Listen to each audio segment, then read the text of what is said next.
नमस्कार. आज आपल्या सोबत आहेत योगेंद्र यादव. योगेंद्र यादव यांना आपण सगळेच जण ओळखतो. आम आदमी पक्षाचे नेते आहेत ते सध्या, पण देशातले एक महत्त्वाचे राजकीय विश्लेषक म्हणून मी आजही त्यांना ओळखतो. त्यांनी पहिल्यांदाच यावेळेला निवडणूक लढवलेली आहे. मी या मुलाखतीची सुरुवात त्या अनुभवापासूनच करणार आहे आणि मग राष्ट्रीय प्रश्नांकडे येणार आहे. योगेंद्र जी, स्वागत आपका मुंबई में. आप आपके चुनाव के बाद मुंबई में पहली बार आए हैं. जी जी. तो मेरा पहला सवाल यही है कि आप एक पॉलिटिकल साइंटिस्ट है, सेफोलॉजिस्ट रहे, तो चुनाव के साथ तो आपका रिश्ता काफ़ी पुराना है, लेकिन पहली बार आपने चुनाव लड़ा है, ये कैसा अनुभव था? बहुत अच्छा, बहुत समृद्ध करने वाला, और पहली बार मैंने समझा कि मुझे राजनीति कितनी कम आती. राजनीति को ज़मीन पे देखना, उससे जुड़ना. एक तो ये बात समझ आई कि राजनीति और चुनाव की कितनी कम समझ मुझे है. दूसरा, जिस इलाके में मैंने चुनाव लड़ा वो मेरी मातृभूमि भी है, वो उस इलाके में मैंने काम किया है. गुड़गांव जो लोकसभा क्षेत्र है, जो मुख्यतः ग्रामीण लोकसभा क्षेत्र है. मुझे दूसरी चीज़ जो समझ आई कि मैं अपने ही इलाके को कितना कम जानता था. आप जब सामान्य नागरिक की रहते हैं या एक आंदोलनकर्मी की तरह रहते हैं तो आप कुछ खास जगहों पे बार बार जाते हैं.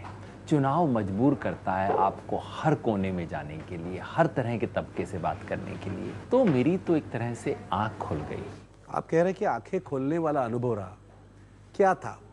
थोड़ा सा मैं जानना चाहता हूँ, क्योंकि आपने तो स्टूडियो से चुनाव देखा था, एनालिसिस आप करते थे, आप जन आंदोलन से भी जुड़े हुए थे, लेकिन आप कह रहे हैं कि आपको हर कोने में जाने का मौका मिला.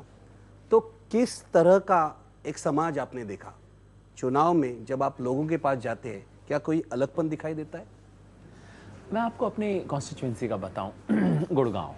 गुड़गांव लोकसभा क्षेत्र में 3 अलग दुनिया हैं जिनका एक दूसरे से कोई संबंध नहीं.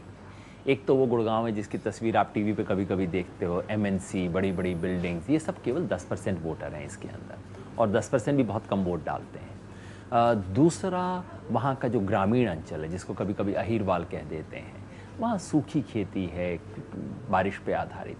और तीसरा, मेवात, जो वहाँ का मुख्यतः मुस्लिम इलाका है, जो अपने आप में बिल्कुल अलग दुनिया है, कोई संपर्क नहीं है उसका इन सब से, और देश के सबसे पिछड़े हुए इलाकों में से एक है. दिल्ली से 50 किलोमीटर दूर है.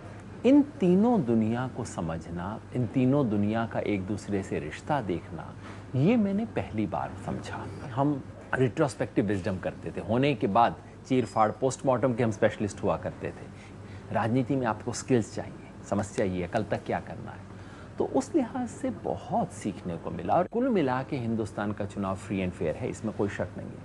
लेकिन स्थानीय स्तर पे किस किस तरह के खेल होते हैं, आपको केवल 2 मिसाल बताता हूँ जहाँ मतलब ईमानदारी को पनिश किया जाता है.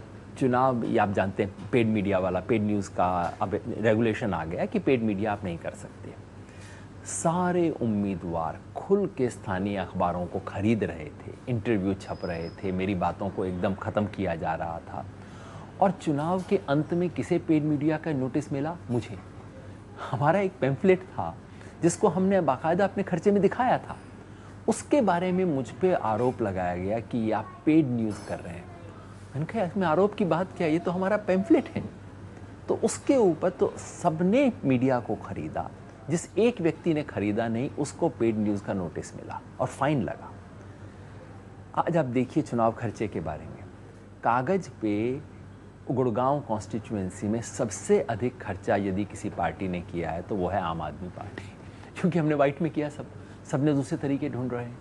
तो ये सब चीज़ें देख के बड़ा एक अलग तस्वीर मिलती है भारतीय लोकतंत्र की. यही मैं पूछना चाहता हूँ, जो आप कह रहे हैं ये एक भारत की तस्वीर है. इस तरह का चुनाव ही हर जगह हो रहा है. मैंने भी देखा है कि चुनाव आयोग ने एक आचार संहिता बनाई है, कोड ऑफ कंडक्ट बनाया है, लेकिन बड़ी पार्टियां जो है उन्होंने उस कोड ऑफ कंडक्ट को ठीक तरह से समझ लिया है और अपनी जो चौकट है उसमें बिठा लिया है. इसकी जो तकलीफ होती है वो छोटे उम्मीदवार जो है, छोटी पार्टियां जो है, उनको ही हो रही है. और बड़ी पार्टियों को जो भ्रष्टाचार करना है, पैसे का खेल करना है, या मतदाताओं को जो खाना खिलाना है, वो सब कर रहे हैं. चुनाव आयोग इसको रोक नहीं पा रहा है.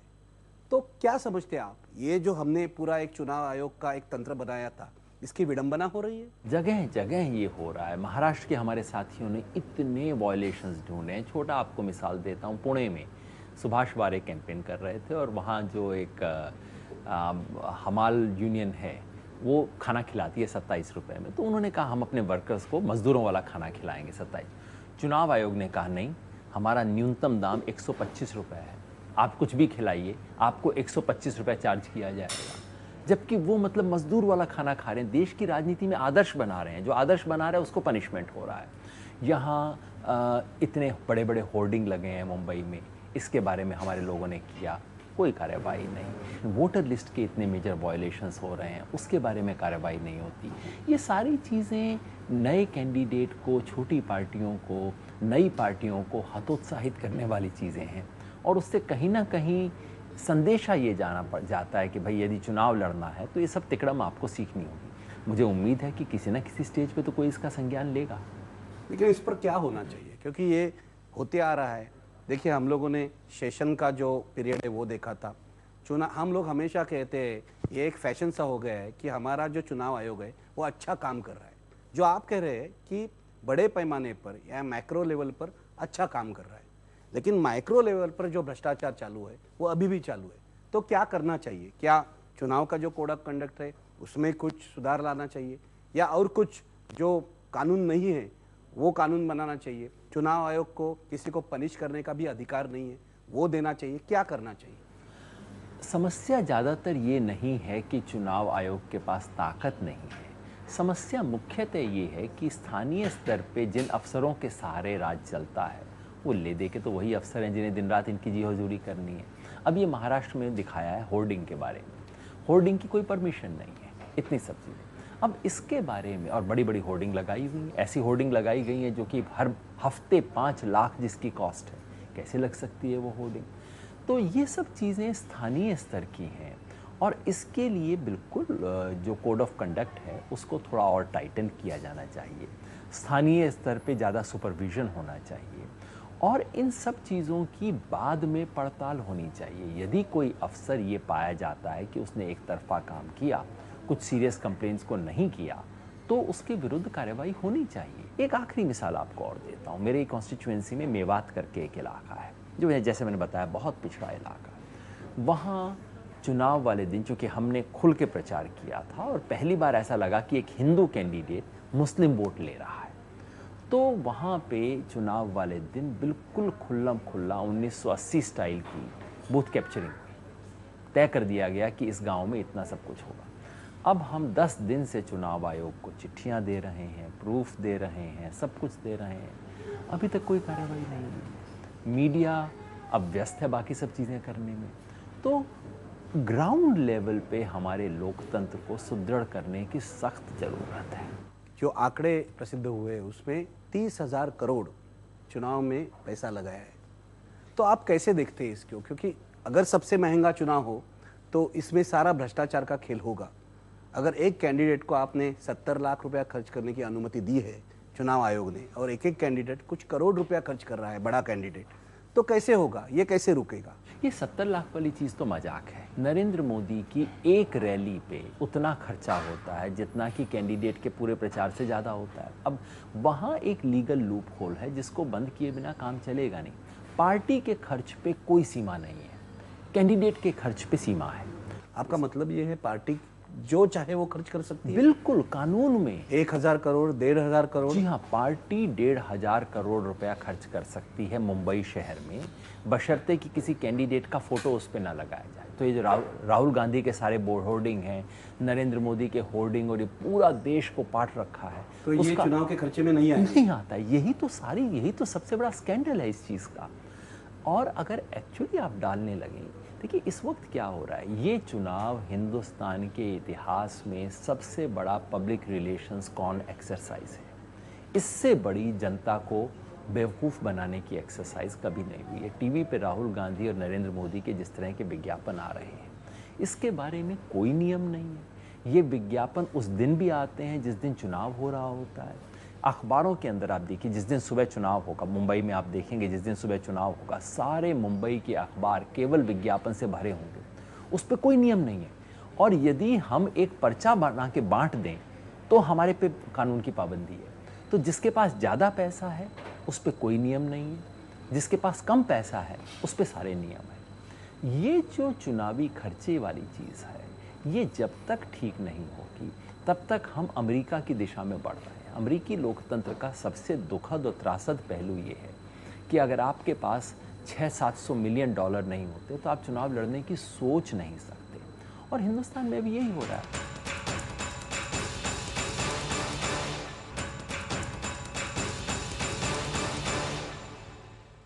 क्या आप ऐसा कहेंगे कि ये आज तक का 1952 से लेकर आज तक का सबसे खराब चुनाव है, पैसे वालों का चुनाव है?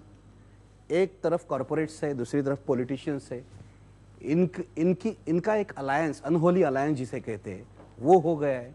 तो क्या कहेंगे, पूरी तरह से कॉरपोरेट और पॉलिटिशियंस के अलायंस ने इसको हाईजैक कर लिया? मैं आपकी बात से बिल्कुल सहमत हूँ कि ये जो कॉरपोरेट, मीडिया, पॉलिटिशियन, मीडिया को मैं जोड़ूंगा क्योंकि मीडिया मुख्य चैनल है जिसके थ्रू ये हो रहा है। कॉरपोरेट, मीडिया, राजनीति, बिजनेस, मीडिया, पॉलिटिक्स, इन तीनों के नेक्सस के लिहाज से ये हिंदुस्तान के इतिहास में सबसे खराब चुनाव है, सबसे खतरनाक चुनाव है। क्योंकि अगर ऐसा हो गया, अभी भी हम नहीं जानते कि ये सफल होगा या नहीं, हिंदुस्तान की जनता इस ट्रैप में आएगी कि नहीं आएगी। अगर ये साबित हो गया कि ये तीनों लोग मिलके हिंदुस्तान की जनता से जहाँ चाहे वोट डलवा सकते हैं, और उसके बाद डेमोक्रेसी हाईजैक हो जाएगी। डेमोक्रेसी का हाईजैक होना बहुत बड़ा खतरा है, इस लिहाज से मैं बहुत ज़्यादा चिंतित हूँ। सबसे बड़ी बदमाशी वो नहीं होती जो कि कोई चाकू लेके करता है, वो तो छोटे किस्म की बदमाशी होती है। बूथ कैप्चरिंग वगैरह जो मेरी कॉन्स्टिट्यूंसी में हुई है तो छोटी किस्म की चीज़ें हैं।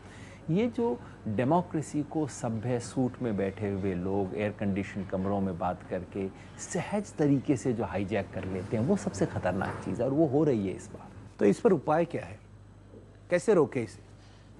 जन जागरण के सिवा कोई इलाज नहीं है, क्योंकि इस पे जिन लोगों को कानून बनाना है, मैं कह सकता था इसके बारे में कानून बने, कानून कौन बनाएंगे? जो लोग इससे फ़ायदा होकर संसद में पहुंचते हैं वही लोग बनाएंगे।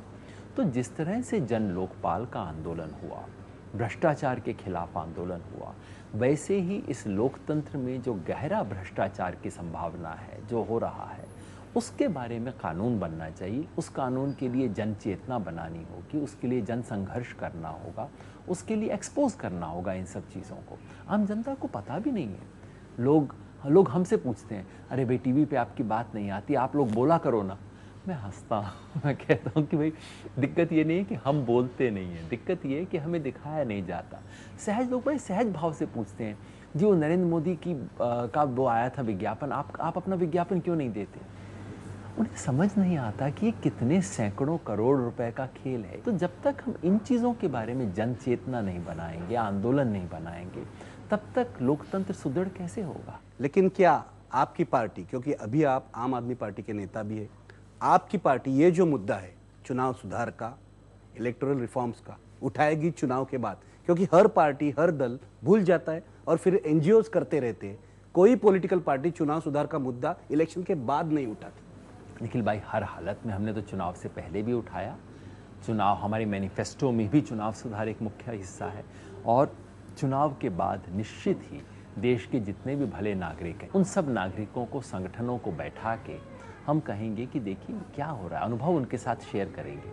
और मुझे विश्वास है, चाहे वो हमारी पार्टी के पक्ष में हो या ना पक्ष में हो, जो लोकतंत्र के पक्ष में है वो सब लोग आएंगे। 2 दिन पहले या 3 दिन पहले रामचंद्र गुहा ने लिखा था कि ये सबसे ज़्यादा गाली गलौच वाला चुनाव है, सबसे ज़्यादा एब्यूजिव चुनाव है।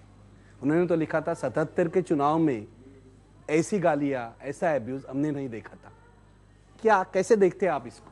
चुनाव में बड़ी पार्टियां चाहती नहीं है कि चुनाव मुद्दों पे हो, कोई डिस्कस नहीं करना चाहता, और उसके लिए सबसे सस्ता और साधारण तरीका ये है कि आप ऊटपटांग कुछ बात बोल दो। जैसे ही आपने ऊटपटांग बात बोली, गारंटी है कि मीडिया कवर करेगा। मैं जाके सेंसिबल यहाँ पे पानी की बात करूँ, बिजली की बात करूँ, कौन कवर करता है? जाके तो गालियाँ ही चाहिए जी। अगर मैं कोई बहुत बुरी चीज़ बोल दूँ, कितनी अच्छी हेडलाइन बनेगी, योगेंद्र यादव ने ये कहा, और उसके बाद तुरंत कांग्रेस को, बीजेपी को करने को क्या, वो फटाक से इसका जवाब देंगे। तो फिर ये कुछ ऐसा मीडिया और पॉलिटिक्स का नेक्सस बन गया है कि ये सबसे सस्ता तरीका है चुनाव में खबर बनाने का। अब आज़म खां हैं, किस चीज़ के राजनेता हैं? ऐसी बातें बोलने के राजनेता हैं, इसलिए उनको भाव मिलता है। वो खबरों में बने रहते हैं, अखबार और मीडिया को सस्ती, बिना कुछ ज़्यादा काम किए खबर मिल जाती है, शाम की टीवी डिबेट का मुद्दा बन जाता है।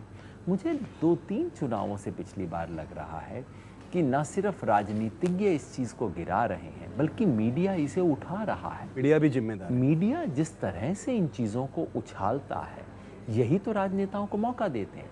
अगर वो ऐसी हरकत करें और मीडिया उसे 2 बार रिपोर्ट ना करे, तीसरी बार वो बोलेंगे ही नहीं। आज आपके साथ मैं इस तरह की बात कर पा रहा हूँ टीवी पे, पर आप तो जानते हैं टीवी में कितनी कम ऐसी बातें होती हैं, सिर्फ गाली गलौज, तू मैं, और उससे टीवी वाले भी अक्सर खुश रहते हैं कि देखा मैंने क्या प्रोग्राम कर दिया, बड़ा मतलब झगड़ा हुआ।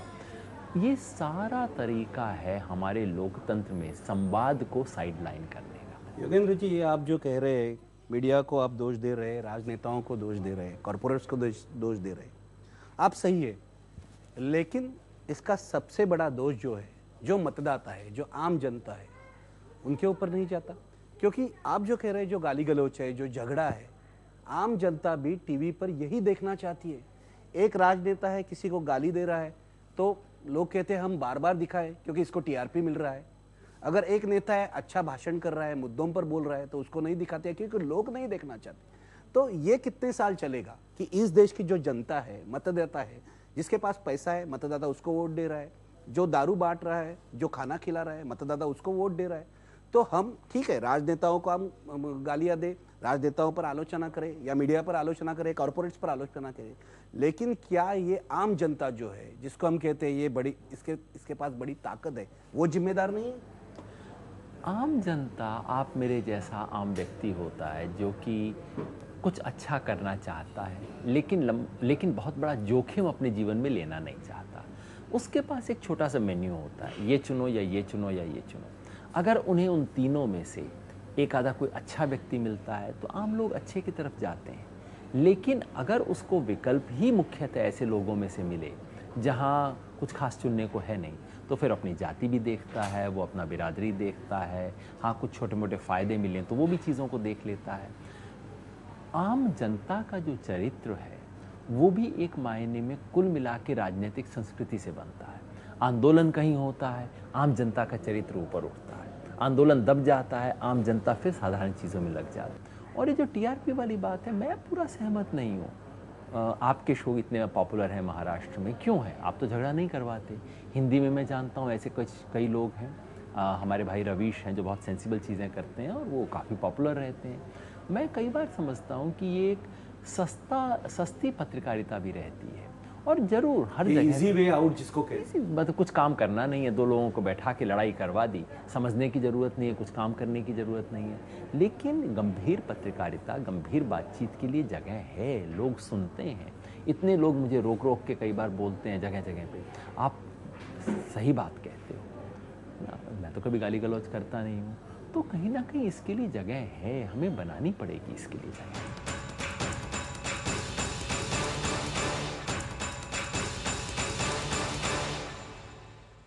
आम आदमी की तरफ मैं बढ़ना चाहता हूँ। ये चुनाव आपने लड़ा, 400 से ज़्यादा उम्मीदवार इसमें आपने खड़े किए आम आदमी पार्टी। हमने महाराष्ट्र में देखा है, आपके कई उम्मीदवार बहुत अच्छे थे। कोई पुलिस सर्विस से आया था, कोई सोशल सर्विस से आया था, कोई ब्यूरोक्रेसी से आया था, अच्छे उम्मीदवार थे। लेकिन इनके पास कोई साधन नहीं थे, इनके पास पैसा नहीं था। क्या आपको ऐसा नहीं लगता कि इतनी ज़्यादा सीटें लड़ने से अच्छा होता आप कम सीटें लड़ते, वहाँ आपकी जो ताकत है वो लगाते? बड़े पैमाने पे चुनाव लड़ने से हमें बहुत चुनौतियाँ आई। आप सही कह रहे हो, हमारे कई कैंडिडेट्स के पास पैसा नहीं। कई कैंडिडेट्स को लगा कि ये तो आपने हमें कैंडिडेट बना के छोड़ दिया, असहाय छोड़ दिया, चढ़ जा बेटा सूली पे, राम बली करेगा जैसे हिंदी में कहते हैं, वैसा कुछ हुआ। ये सब हुआ। लेकिन हमारी दृष्टि क्या है? 2 तरह की दृष्टि हो सकती है। एक दृष्टि तो ये है कि इस चुनाव में अधिक से अधिक सीट कैसे आए, उसके लिए जो आप कहते हो वो बेहतर रहता। हम कुछ मुंबई के पास की सीट चुन लेते, 2-1 सीट और चुन लेते, महाराष्ट्र में 10 सीट लड़ लेते, शायद हमारी सीटें जीतने की संभावना बढ़ जाती। लेकिन दूसरी दृष्टि है कि दीर्घकाल में इस देश में एक वैकल्पिक राजनीति खड़ी करनी, पुख्ता राजनीति। उस राजनीति के लिए ज़रूरी है कि चंद्रपुर में भी हो, भंडारा में भी हो, नंदुरबार में भी हो, सब जगह हमारे लोग हों। तो हमने सोच समझ के ये फैसला लिया कि हमारे लिए लोकसभा चुनाव पूरे देश में एक वैकल्पिक राजनीति के आधार खड़ा करने का चुनाव है। और महाराष्ट्र और हरियाणा में तो विशेष तौर पे ये बेस कैंप बना रहे हैं। हमारे लिए लोकसभा चुनाव में सबसे महत्वपूर्ण है कि आगे विधानसभा चुनाव के लिए क्या आधार बनता है। अगर महाराष्ट्र की 48 सीट हम लड़ते ही नहीं हैं तो आगे जाके 280 सीट कैसे लड़ेंगे। ये सोचते हुए हमने ये प्रयोग किया है। तो आपको लगता है ये आपके लिए एक मौका था वैकल्पिक राजनीति को आगे बढ़ाने का? जी देखिए, दिल्ली चुनाव के बाद जिस तरह की एक ऊर्जा, उत्साह और आशा देश में जनरेट हुई थी, हम उस आशा और उत्साह को यदि वहीं छोड़ देते ठंडा तो वो तो हवा में उड़ जाता। अब केरला में हमारी पार्टी का संगठन शून्य था, मगर इतना उत्साह, लोग जुड़ना चाहते थे, हमने उसे स्वीकार किया, वहाँ कैंडिडेट खड़े किए। अगर न करते तो आज से 5 साल बाद केरला में कोई एक व्यक्ति भी नहीं होता हमारे लिए। तो ये बहुत बड़ा प्रयोग है देश की राजनीति में, एक वैकल्पिक राष्ट्रीय स्तर पे राजनीतिक शक्ति खड़ा करने का। इस प्रयोग की कुछ कॉस्ट है, लेकिन मुझे विश्वास है देश बदलने की एक नई शक्ति यहाँ खड़ी हो रही है। ये बहुत दीर्घकालिक घटना है। ये सही है कि ये दीर्घकालीन सोच है आपकी, लेकिन जब 16 मई को चुनाव के नतीजे आएंगे तो लोग आपको पूछेंगे कि आपने 400 से ज़्यादा सीटें लड़ी, आपको तो 10 भी नहीं मिली या 20 भी नहीं मिली, जो कुछ मिलने वाली। अभी ओपिनियन पोल्स तो दिखा रहे हैं आपको 10 सीटें मिलेगी। तो उस वक्त जो निराशा होगी, जैसे कि आपकी जो पार्टी है, अलग अलग बाकी पार्टी है, वो आपको कहेगी देखो आम आदमी पार्टी की कोई ताकत नहीं है, क्योंकि उनकी सब सिर्फ 10 सीटें आई है, ये पार्टी तो आवाज़ बड़ा करती है लेकिन ताकत नहीं है। तो क्या जवाब होगा आपका? अभी तो सीटों की भविष्यवाणी पे मैं टिप्पणी नहीं करूंगा। मैं खुद ये काम करता रहा हूँ और मैंने जैसा कहा कई बार कि पहले भविष्य बताने का काम करता था, अब भविष्य बनाने का काम कर रहा हूँ। यूं भी आपका विश्वास नहीं है? नहीं, आप सेपोलॉजिस्ट रहे हैं, लेकिन मैंने बिल्कुल नहीं कहा। सर्वे जैसे कि CSDS ने एक सर्वे किया है, उसमें ऐसे दिखाई देता है फाइनल टैली में कि आम आदमी पार्टी को 4 से 7 जगह मिलेगी पूरे ऑल ओवर इंडिया। आपका विश्वास नहीं है इस पर? ये मैं बिल्कुल नहीं कहूँगा। मैं केवल इतनी बात कहूँगा, पहला ये कि दुनिया भर के ओपिनियन पोल हमेशा एक नई पार्टी को अंडर एस्टिमेट करते हैं। ये मैं तब भी कहता था जब मैं CSDS में था, पिछली बार दिल्ली के वक्त भी मैंने किया, जो कि बात सही निकली। मेरी अपनी संभावना ये है कि मोटे तौर पे जो मैं कह सकता हूँ वो ये कि जो भी कोई ओपिनियन पोल दिखा रहा है, प्री इलेक्शन ओपिनियन पोल दिखा रहा है, उससे हम बेहतर करेंगे, चौंकाएंगे। यही दिल्ली में हुआ था, यही देश भर में होगा। और जितने भी हमारे MP जाएंगे वो जाके साबुन का काम करेंगे, डिटर्जेंट का काम करेंगे, सफाई का काम करेंगे, वो लोगों तक मैसेज लेके जाएगा। और कहीं ना कहीं इस देश को एक तो मन बनाना होगा कि ये कांग्रेस BJP का ये जो गठजोड़ है, पैसे का, मीडिया का, राजनीति का गठजोड़, उसका विकल्प उन्हें चाहिए या नहीं, ये तो देश को मन बनाना होगा। आपने दिल्ली की बात कही, जब दिल्ली का चुनाव हुआ था तो सारे सर्वेज आप लोगों को 10, 11 या ऐसी 4 और 6 भी दी थी, 10, 11 भी सीटें दी थी। तो क्या आपको ऐसे लग रहा है कि आम आदमी पार्टी के प्रति लोगों के मन में जो भावना है वो ये सर्वेज जो है जान नहीं पा रहे? क्योंकि मैं ये बता रहा हूँ कि महाराष्ट्र में घूमने के बाद मुझे ये महसूस हुआ है कि लोगों के मन में आम आदमी पार्टी के प्रति एक उत्सुकता है, क्यूरियोसिटी है, लेकिन ये क्यूरियोसिटी मतों में परिवर्तित होगी या नहीं हमें कुछ मालूम नहीं है। क्या होगा EVM में ये मालूम नहीं है। क्या लगता है, सर्वे ये पकड़ने में कामयाब नहीं हुए? वोटर ये कहने में सहज महसूस करता है कि मैं कांग्रेस को दे रहा हूँ, BJP को दे रहा हूँ जो पिछली बार सत्ता में थे, किसी नए व्यक्ति को मैं वोट दे रहा हूँ, ये कहते हुए वोटर को भी थोड़ा संकोच होता है, वो अपने आप से शर्माता है, वो बात अपने दोस्त को भी नहीं बताता। इस वक्त आम आदमी पार्टी को लेके उत्सुकता है, उत्साह है, आशा है। जहाँ जहाँ ये लगेगा कि ये जीतने की स्थिति में संभव है, वहाँ वो कन्वर्ट होगा। कई जगह जहाँ हम बहुत कमज़ोर स्थिति में हैं, वहाँ वो उत्साह, आशा उसमें कन्वर्ट नहीं होगी। लेकिन जहाँ तक महाराष्ट्र का संबंध है, मुझे विश्वास है महाराष्ट्र के कई इलाकों में हमारे उम्मीदवार जीतने की स्थिति में आए, और जहाँ जहाँ जीतने की स्थिति में, जहाँ जहाँ रेस में आ गए, जो पहले 3 जिनकी बात चल रही है उसमें हम आ गए, वहाँ कन्वर्शन होगा। तो महाराष्ट्र को लेके मेरे मन में काफ़ी आशा है। महाराष्ट्र में आपको आशा है। मैं और एक मुद्दा आपको पूछना चाहता हूँ।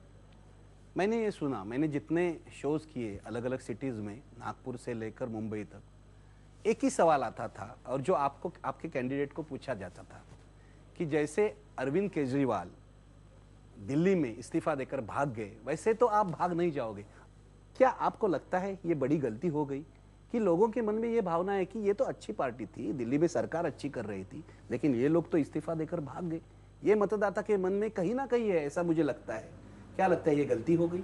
हमसे एक गलती हुई, लेकिन ये कहने से पहले कि गलती क्या हुई, मैं ये भी कहना चाहता हूँ कि इस सब में फिर मीडिया की इतनी बड़ी भूमिका है। सिर्फ महाराष्ट्र में नहीं, गुड़गांव में भी हर जगह भगौड़े, पलायनवादी, छोड़ के भाग गए।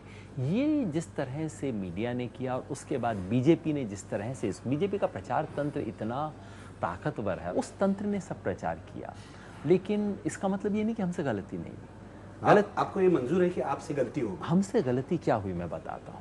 देखिए, जब हमने लोगों को सबसे बड़ा प्रॉमिस किया था जन लोकपाल का, वो प्रॉमिस हम पूरा नहीं कर पा रहे थे, तो हमारा सत्ता में रहने का औचित्य तो नहीं था।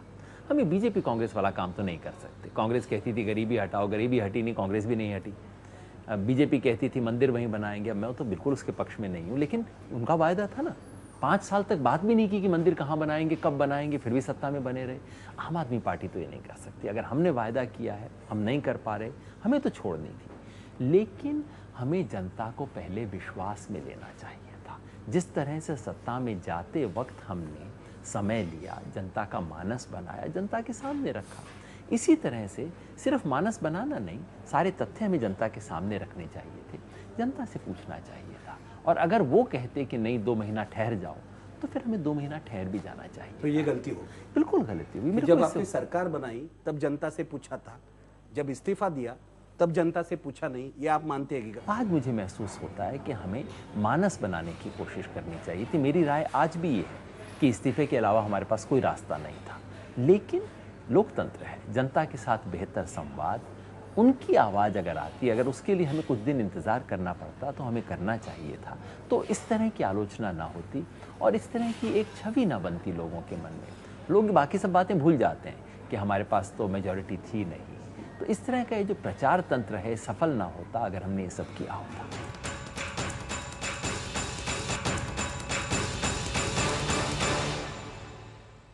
जो हमले हो रहे हैं, जैसे कि आप पर भी स्याही फेंकी गई, केजरीवाल पर 4-5 जगह हमले हुए, स्याही फेंकी गई, थप्पड़ भी मारा गया, ये ऐसे होता नहीं है। यानी अचानक एक ही पार्टी के लोगों पर हमले हो, उनको टारगेट करें।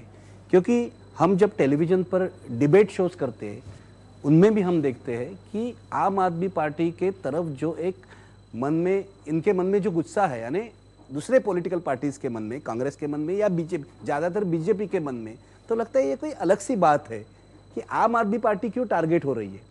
कैसे देखते हैं आप इसको? टीवी पे जब कांग्रेस और बीजेपी के लोग एक दूसरे से झगड़ते हैं तो मुझे देख के लगता है कि भाभी देवर का झगड़ा हो रहा है। झगड़ा भी है लेकिन उसके अंदर एक मिठास है, एक संबंध है। लेकिन आम आदमी party rules of the game के बाहर की पार्टी है। ये इन रूल्स के हिसाब से खेल नहीं करती, उससे सेटिंग नहीं हो सकती। इसलिए उसके बारे में गुस्सा, बौखलाहट, ये सब बहुत गहरी रहती है। जिस तरह के सड़क पे हम पे टिप्पणी करते हैं, मेरे चुनाव में मेरी कम से कम 10-12 सभाओं को डिस्टर्ब करने की कोशिश हुई। हर बार बीजेपी का व्यक्ति था, हर बार एक ही तरह के सवाल। तो ये सब जगह देश भर में हुआ है और उसमें जो हम सिक्योरिटी नहीं लेते, उसकी वजह से हम ज़्यादा वल्नरेबल हो जाते हैं। मैं नहीं समझता कि इस देश के बाकी राजनेताओं के बारे में जनता को गुस्सा कम है, शायद गुस्सा ज़्यादा ही होगा। अब वो सिक्योरिटी के इतने दायरे में रहते हैं। नरेंद्र मोदी के बारे में कोई कुछ करना चाहे तो क्या करेगा? वहाँ तो मतलब इंसान तो छोड़िए, परिंदा भी पर नहीं मार सकता। लेकिन आप ये मानते हैं कि ये जनता का गुस्सा है, ये जनता का गुस्सा है या किसी पॉलिटिकल इंटरेस्ट का गुस्सा है? अब इसको मैं सीधे सीधे षड्यंत्र और एविडेंस में नहीं दे सकता। और देखिए, कोई भी जब इस देश में बड़ा षड्यंत्र करेगा, इतना मूर्ख तो नहीं होगा कि अपनी पार्टी के वॉलंटियर को भेजेगा आप पे हमला करने। लेकिन जिस तरह की घटनाएं हो रही हैं, जिस सिस्टमैटिक तरीके से हो रही हैं, बार बार हो रही हैं, और जिस तरह से मीडिया में कवरेज दे के आम आदमी पार्टी पे ही ओनस डाला जा रहा है, ये सब कुछ ना कुछ तो बू देता है, कुछ तो लगता है कि ये सामान्य नहीं है। और मेरा एक साधारण इसके बारे में सुझाव है, अगर मीडिया इसको कवर करना बंद कर दे, आप देखिए 1 हफ्ते में घटनाएं बंद हो जाएंगी।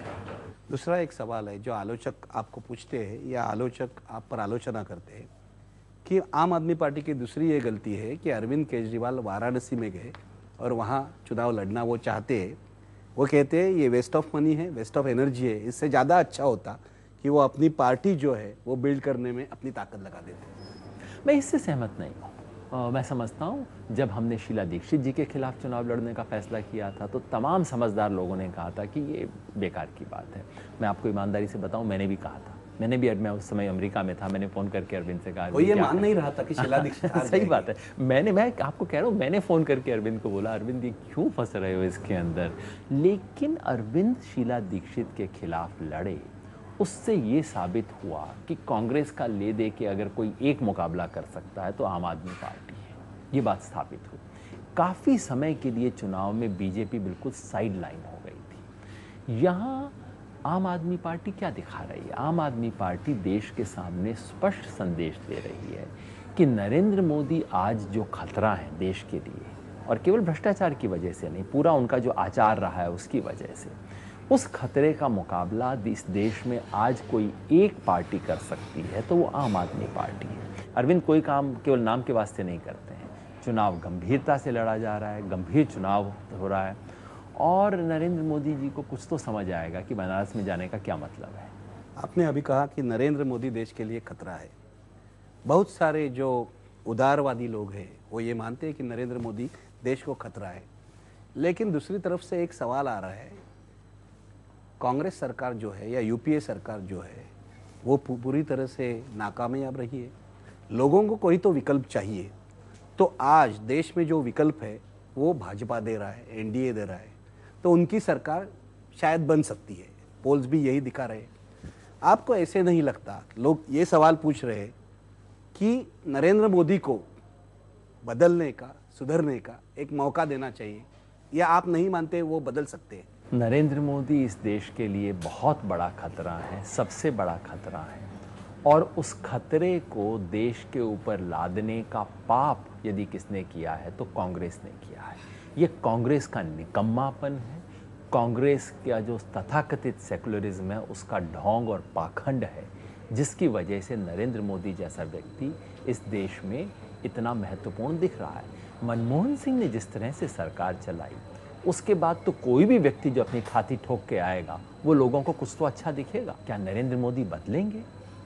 अगर लोगों को विश्वास होता है तो मैं कौन होता हूँ रोकने का? दुनिया में कोई भी बदल सकता है। बड़े बड़े डाकू भी महर्षि बने हैं, ऐसी सब घटनाएं हुई हैं दुनिया के अंदर।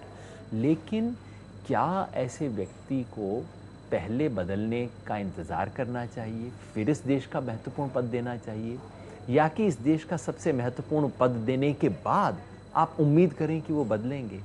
आप ही सोचिए, आप क्या करेंगे? अगर आपको अपने घर में जमाई चुनना हो, आपको अपनी बेटी के लिए हस्बैंड चुनना हो, किसी शराबी को नहीं चुनते। क्या आप इस उम्मीद में करेंगे कि शादी के बाद बदल जाएगा, या कि ये कहेंगे कि बेटा प्यार भी करती हो तो कोई बात नहीं, एक बार देख तो लो कि बदल जाए या नहीं, बदल जाएगा तो शादी कर लेना, इतना तो आप भी कहेंगे। ऐसा लगता है नरेंद्र मोदी को पहले बदलना चाहिए और इसका एक सबूत जो है लोगों के सामने पेश करना चाहिए, और बाद में ही हम लोगों को उनके बारे में सोचना चाहिए। नरेंद्र मोदी एक सॉफ्ट अथॉरिटेरियनिज्म, एक सॉफ्ट अधिनायकवाद इस देश को दे रहे हैं। इस देश में विकास का जो है ज़रूरत कि अंतिम व्यक्ति के आंसू पहुँचे जाएं, नरेंद्र मोदी अक्सर जो अंतिम नहीं, पहला व्यक्ति के आंसू पहुँचते हुए ज़्यादा दिखाई देते हैं, अंतिम के नहीं। और तीसरा, विविधता का सम्मान। इन तीनों चीज़ों के विरुद्ध नरेंद्र मोदी हैं। तीसरे में तो खुल्ला मेजॉरिटेरियनिज्म को प्रैक्टिस करते हैं। तो बिल्कुल नरेंद्र मोदी की परीक्षा होनी चाहिए, परीक्षा राहुल गांधी की भी होनी चाहिए। कब तक उनकी प्रोबेशन चलेगी भाई? इतनी प्रोबेशन चलाएंगे तो प्रोबेशन से सीधा रिटायरमेंट में जाने की तैयारी हो रही है। तो किसी भी नेता की परीक्षा होनी चाहिए, और परीक्षा में यदि पास होता है तभी उसको बड़ी पद देना चाहिए, बजाय कि उम्मीद पे। आखिरी सवाल, आप तो भविष्यवाणी नहीं करते, आपने बता दिया, लेकिन फिर भी एज अ पॉलिटिकल साइंटिस्ट मैं आपको पूछना चाहता हूँ कि चुनाव के नतीजे आने के बाद आप किस प्रकार का एक राजनीतिक दृश्य देश में देखते हैं? चुनाव के आंकड़े भूल जाइए। सबसे बड़ी चीज़ जो है वो ये है कि ये कांग्रेस नामक पार्टी इस देश से ख़त्म हो सकती है। चुनाव में और कुछ भी होगा नहीं होगा, पता नहीं हमें कितनी सीट आएंगी, बीजेपी को कितनी आएंगी। पिछले 20 साल का इतिहास बताता है कि जब जब कांग्रेस किसी स्टेट में डाउन गई है उसके बाद दोबारा उठी नहीं है। और अगर पूरे देश में हो गया तो कांग्रेस क्या विपक्ष में खड़ी हो पाएगी? क्या कांग्रेस के पास एक विपक्षी दल होने का मादा है? अगर वो नहीं है तो इस देश के विपक्ष में एक वैक्यूम होगा। वो वैक्यूम भरने की जिम्मेवारी नई राजनीति की होगी। तो मैं समझता हूँ कि इस देश में एक नई तरह की राजनीति की शुरुआत होगी, उसमें संघर्ष होगा और मैं समझता हूँ देश में वैकल्पिक राजनीति की एक नई शुरुआत होगी इस चुनाव के बाद। लेकिन ऐसे परिस्थिति में बीजेपी का क्या होगा, क्योंकि बीजेपी तो रूलिंग पार्टी होगी। अभी कहना संभव नहीं कि रूलिंग होगी नहीं होगी, लेकिन आपको नहीं लगता बीजेपी रूलिंग पार्टी होगी? अभी से इन आंकड़ों पे मैं टिप्पणी नहीं करना चाहता हूँ, लेकिन आप आम आदमी पार्टी के नेता है, छोड़ दीजिए, लेकिन एज ए पॉलिटिकल साइंटिस्ट जो देश में परिस्थिति उभर के आ रही है, आपको नहीं लगता एनडीए को मेजोरिटी मिलेगी? जितने भी चुनावी सर्वेक्षण आज तक इस देश में हुए हैं, उन्होंने हमेशा बीजेपी को ओवर एस्टिमेट किया। हर चुनाव में, जब एनडीए हार रहा था तब भी, जब जीता था तब भी, हर चुनाव में हर राष्ट्रीय सर्वेक्षण ने बीजेपी को ओवर एस्टिमेट किया। तो आपको लगता है कि बीजेपी की सीटें कम हो जाएगी? जो सर्वे में दिखाया गया है उससे कम हो जाएगी? मैं केवल एक ब्रॉड स्थिति पकड़ रहा हूँ कि कांग्रेस नेस्तनाबूद हो सकती है, बीजेपी मजबूत तो होगी कांग्रेस की कमी की वजह से। जहाँ जहाँ कांग्रेस जीते जा रही, ज़्यादातर राज्यों में ले दे कि बीजेपी विकल्प है, बीजेपी कुछ मजबूत होगी। अगर नरेंद्र मोदी की सरकार बनती है तो इस देश के संविधान में लिखे हुए कुछ मूल्यों के लिए भारतीयों को संघर्ष करना पड़ेगा, त्याग के लिए तैयार होना पड़ेगा, उन्हें बलिदान के लिए तैयार होना पड़ेगा।